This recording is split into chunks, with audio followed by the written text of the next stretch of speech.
Welcome, ladies and gentlemen. I am, as always, JBTM. So for today, I figured, since there's already so many reviews of this Venom, I thought let's try something different. Let's cut loose and just have fun.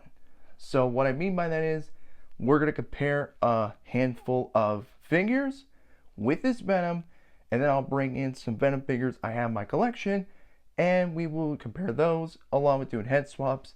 Then in the end, I'm sorry my voice cracking up, it's been a long day. Then we'll go into giving you my final thoughts, the pros and cons I have with this figure. I messed with this guy for a couple days. So let's just jump right into it, shall we? So for your first comparison, here he is with the Marvel Legends 20th Anniversary Hulk and the Iron Man retro carded She-Hulk. Next, here he is with the Marvel Legends 20th Captain America and the Marvel Legends Astonishing Wolverine. And here he is with the Marvel Legends Carnage and the Spider-Man retro carded Tombstone. And for your final figure comparisons, here he is with the Marvel Legends retro carded Spider-Man and the Marvel Legends retro carded black costume Spider-Man. So now for your Marvel Legends Venom comparisons, here he is with the movie Venom figure. So having compared these two side by side, let's get into some head swaps, shall we? First, here he is with the movie Venom head sculpt with the tongue out. It doesn't look too bad, but you can definitely see the blacks don't match, especially up close in the camera. Now long distance you can't really tell, but it looks cool, but just not really for me. And of course, here we have the movie Venom smiling head sculpt. Again, same thing, the blacks don't match, that's because it's different plastic. But this head does look pretty cool, it's just not really for me. But if this is your personal preference, well, here you go. And now we'll compare him with the other Venom figure I have in my collection, that is of course with the Null 2-pack. So here is how they compare. After comparing those two, let's get into some head swaps. Now here is the Null 2-pack smiling head. This looks really cool. I do like the grinning giant smile he's got in his face. This is kind of how the movie Venom head should have been when he smiles. But again, that's just me. But again, this is still really cool. And then here he is again with the Null 2-pack head sculpt, but with the tongue out. This does look like a really cool Venom head sculpt, at least in my opinion. The veins in the arms do match what is on the head. Then again, the head is really textured, unlike the body where it's very smooth and slick.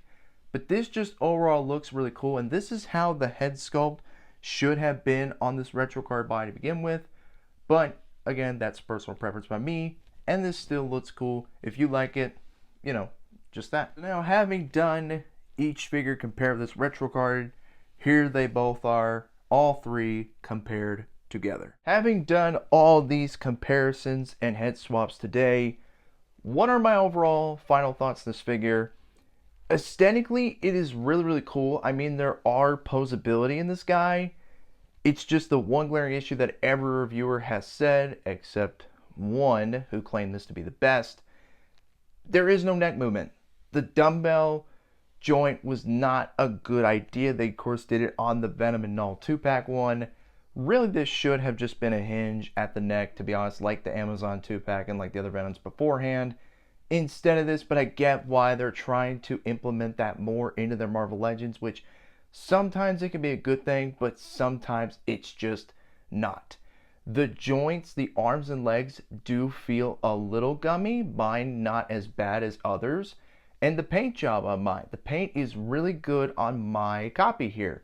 So I don't really have any quality control issues on mine. Again, aesthetically, it is pleasing. It'll look good on your shelf in a pose, but it's just due to the limitation of the neck. It's very limited to get him in a pose. I might modify the neck, of course, like many others have done before me, but I'm still debating whether I'll just leave him on the shelf with the neutral smile head or, of course, the one with the tongue. And like I said, with that Null head swap, I personally would have preferred another tongue head, maybe one that's more like the smiling head sculpt, but they wanted to choose to reuse the Amazon 3-pack one, which is fine, I guess. But again, the pros are that it looks good, it poses fine, it's really done well, aesthetically pleasing it is. but the cons definitely outweigh the pros. So do I recommend you pick up this guy? If you don't have a Venom figure, I'm going to be bluntly honest with you. I would say skip out on this one. I got to be honest.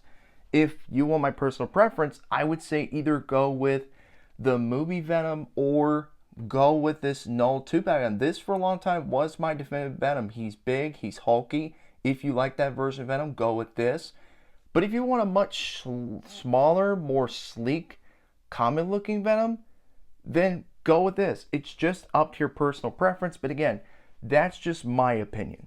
So anyway, I hope you all enjoyed the video, ladies and gentlemen. You all know what to do. Be sure to like, comment, and share. And as always, everybody, take care. Plastic Man,